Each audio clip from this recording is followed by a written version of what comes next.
সালাম আলাইকুম। আমি ডাক্তার ইব্রাহিম লিঙ্কন। আমি একজন হোমিওপ্যাথিক চিকিৎসক। আজকে আমি আপনাদের সাথে একটা বিষয় শেয়ার করব, সেটা হচ্ছে মস্তিষ্কের ক্ষতি করে এমন 8টা অভ্যাস নিয়ে। প্রথমত হচ্ছে দিনের আলো বা সূর্যের অভাবে, সূর্যের স্পর্শের অভাবে মস্তিষ্কের কার্যক্ষমতা কমে যেতে পারে। 2 নাম্বার হচ্ছে পর্যাপ্ত ও সঠিক ঘুম না হলে মস্তিষ্কে ঠিক মতো বিশ্রাম পায় না, যা এক সময় কার্যক্ষমতা কমে যায়।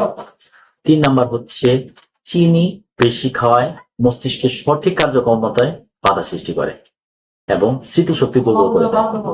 4 নাম্বার হচ্ছে দীর্ঘ সময় স্ক্রিনে থাকা চোখ ও মস্তিষ্কের উপর চাপ সৃষ্টি করে। 5 নাম্বার সারাদিন শুয়ে বসে থাকলে রক্ত সঞ্চালনে সমস্যা তৈরি করে, যা মস্তিষ্কের কার্যক্ষমতা কমায়। তারপর 6 নাম্বার উচ্চস্বরে অনেক সময় হেডফোন ইউজ করা হয়, যার ফলে কানে শ্রবণ শক্তি ও মস্তিষ্কের উপর বিরূপ প্রভাব ফেলে। 7 নাম্বার হচ্ছে নেতিবাচক খবর বেশি দেখলে, যা শুনলে মস্তিষ্কের উপর মানসিক চাপ সৃষ্টি করে। তারপর 8 নাম্বার যেটা আছে সেটা হচ্ছে সামাজিক বিচ্ছিন্নতা, বলতে মানুষের সঙ্গে যোগাযোগ কমে গেলে একাকিত্ব এবং মানসিক চাপ বাড়ে, যা মস্তিষ্কের জন্য ক্ষতিকর। এই অভ্যাসগুলো থেকে দূরে থাকার মাধ্যমে মস্তিষ্ককে সুস্থ রাখা সম্ভব।